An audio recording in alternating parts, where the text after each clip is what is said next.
ایک دفعہ کا ذکر ہے، ایک گاؤں میں ایک شخص رہتا تھا۔ اس کا نام عبد الرحمن تھا۔ اس کے 3 بیٹے تھے، تینوں اپنے والد سے بہت محبت کرتے تھے۔ عبد الرحمن بھی اپنے بیٹوں سے بہت محبت کرتا تھا۔ ایک مرتبہ عبد الرحمن نے اپنے تینوں بیٹوں کو بلایا اور ان کو ایک ایک سیب دیا اور کہا کہ اس سیب کو ایسی جگہ جا کر کھاؤ جہاں تمہیں کوئی نہ دیکھ رہا ہو۔ جو ایسا کرنے میں کامیاب ہو گیا میں اسے انعام دوں گا۔ تینوں بیٹے والد کو اللہ حافظ کہہ کر اور ان سے دعائیں لے کر گھر سے نکلے۔ دوسرے دن عبد الرحمن نے پھر تینوں بیٹوں کو بلایا اور باری باری سب سے پوچھا۔ سب سے پہلے بڑے بیٹے عبداللہ نے کہا، کیا تم اس کو ایسی جگہ کھانے میں کامیاب ہو گئے جہاں تمہیں کوئی نہ دیکھ رہا ہو؟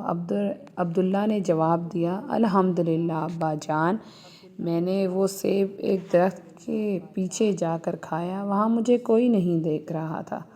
پھر عبد الرحمن نے اپنے دوسرے بیٹے سے پوچھا، یوسف تم بتاؤ تم نے کیا کیا؟ یوسف نے کہا، ابا جان، میں نے وہ سیب کمرے میں بند ہو کر اندھیرے کر کے کھایا اور مجھے یقین ہے وہاں مجھے کسی نے نہیں دیکھا۔ عبد الرحمن نے تیسرے بیٹے سے پوچھا، سلیم تم نے کیا کیا؟ سلیم نے کہا، ابا جان، میں نے کتاب اسماء الحسنی میں پڑھا ہے، اللہ کا ایک نام ہے البصیر، ہر ایک کو ہر حال میں دیکھنے والا۔ میں نے بہت سوچا اور تلاش کیا لیکن مجھے کوئی ایسی جگہ نہ ملی جہاں میرا اللہ مجھے نہ دیکھ رہا ہو۔ اللہ تو ہر جگہ موجود ہے، اس لیے میں یہ سیب نہ کھا سکا۔ عبد الرحمن اپنے سب سے چھوٹے بیٹے کی عقل مندی پر بہت خوش ہوا اور اس کو انعام دیا۔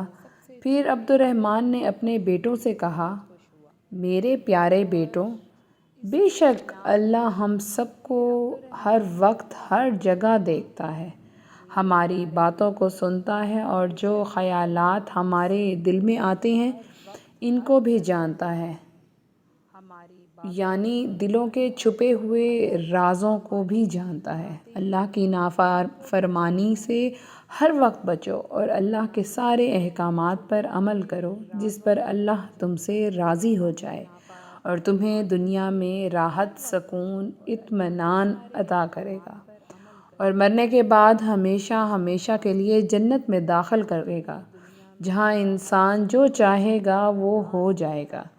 انسان کے دل میں جو چاہت ہوگی وہ پوری ہو جائے گی۔ جنت میں ہم ایک پرندہ دیکھیں گے، اس کے کھانے کا جی چاہے گا تو فوراً بھون کر پلیٹ میں آ جائے گا، پھر اس کی ہڈیوں پر اللہ دوبارہ گوشت اور پر دے گا اور وہ اڑ جائے گا تو وہاں جنت میں مزے ہی مزے ہوں گے۔